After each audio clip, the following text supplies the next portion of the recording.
We are now in week 4 of Nancy Guthrie's disappearance. Tonight, on the 23rd day of this case, there's still no sign of the 84-year-old mother and grandmother.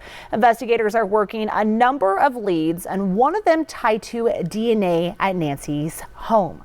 News 4 Tucson's Eric Fink is live in the foothills to explain why genetic testing could be crucial to this case. Eric.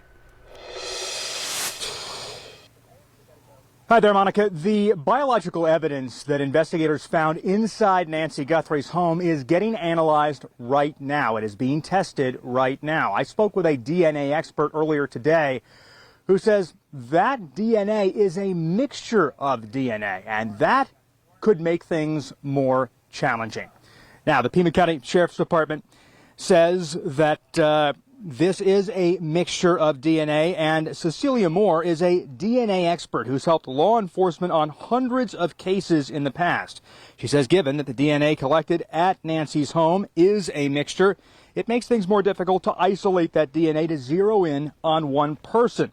Moore says if testing is ultimately able to connect that DNA from the unknown suspect on Nancy Guthrie's doorbell camera in the early morning hours of February 1st, genetic genealogy could be a game changer here.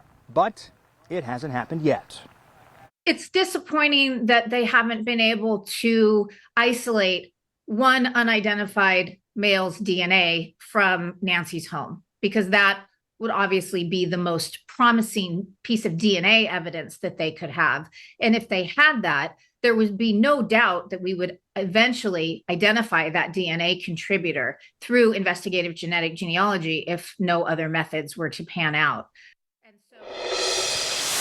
Now, Moore says because this DNA is a mixture, it could be a mixture of DNA not just from one or two people, but from multiple people, from several people. And that will take more time separating that DNA, which makes it harder to hone in on or to isolate a specific individual's DNA.